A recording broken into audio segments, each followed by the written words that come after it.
Hey, welcome to another edition of Men Are So Smart. I'm Lou Gallagher. And Corvette Ronnie. I want to thank everybody for checking out our videos on our YouTube page. There are close to 40 of the videos now that you can choose from, varying in various lengths 40? And topics. Getting close. Getting very close. We're working way too hard. And please, by all means, if you're enjoying this, subscribe to our page, and we'd love your comments as well. It's very easy. You'll And if see we don't love them, we'll just delete them. Yeah, So it's- that's shake it off fine, is what yeah. we'll do. You know, when a woman gets married, it's the most special day of her life. And although the groom is important, not equally so. It's really all about the bride. definitely. And if you want to have a successful marriage as the groom, you want to make sure that it stays that way and nothing interferes. But this story came across our desk this week. A recent bride wrote into an advice columnist and about John, her husband's best friend, his best man and wedding officiant, who had the audacity to propose to his longtime girlfriend and announce their pregnancy during the ceremony. Are you serious? Talk about stealing some thunder. On top of that, John, not his real name, found other ways to make the rest of the day about him and his fiancée Jane. The bride explains. Go ahead, honey. I couldn't even hear the vows my husband wrote or the rest of the ceremony over the noise of Jane's happy sobs. Her surprised family, who were also guests, and people seated nearby, congratulating her. Even the videographer cut to her frequently during the ceremony. You can't hear anything over the chatter. When John gave his toast, he apologized for being caught up in the moment and then proceeded to talk about he and Jane's future with nary a mention of the bride and groom.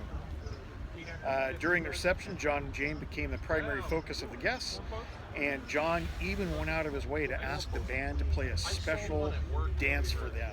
Are you getting a picture in your mind about this, my friends? The wedding is going on, the bride and groom, and the dude, another dude, the best man, proposes to his pregnant girlfriend Not good. during this woman's wedding. Yeah. My husband, she says, my husband hasn't spoken to John since the wedding. Our mutual friends think what he did was rude, but that my husband should just get over it. My husband has joked that he'll resume his friendship when John and Jane give him his $40,000 back for their half the wedding.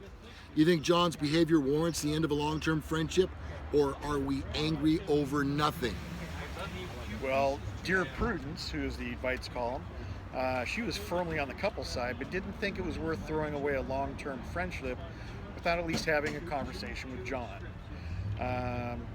Prudence wrote, I think it merits a fight. In between getting over it and never speaking to John again is the happy medium of having a difficult conversation with a longtime friend who did something selfish and self-absorbed on your wedding day. He's your husband's best friend, so your husband should tell John just how upset his behavior became during your wedding. No, that ain't gonna work. That don't fly with me. Look, here's the thing. If you punch me in the head and then say you're sorry, Yeah. it doesn't take away the punch in the head. No.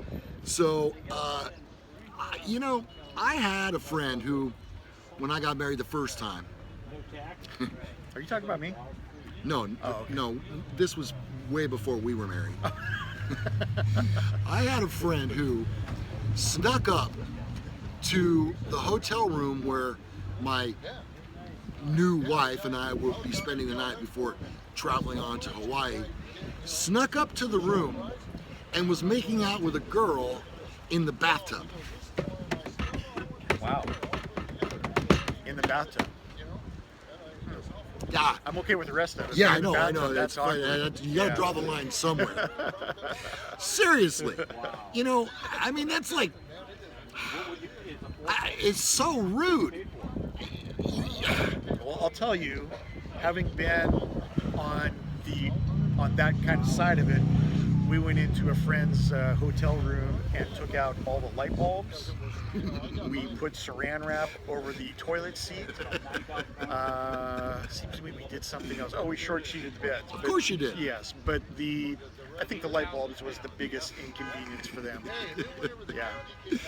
I tell you, we're learning more and more about Corvette Ronnie here and his ways. I had no idea. Yeah. I'm glad we are. Okay, so there you go. Look, remember this. No matter who you are, when you go to a wedding, it's not about you. No. It's not about the guests. It's not even about the groom. It isn't. It's about the bride. Yeah. And as long as it stays that way, everybody's going to be copacetic. Yep. I'll put a definition for the word copacetic right down here, okay? Yeah. Thank you. All right, that brings us to the conclusion of another exciting and entertaining edition of Men Are So Smart. I'm Lou Gallagher. Corvette Ronnie. See you next time. Bye-bye. Adios.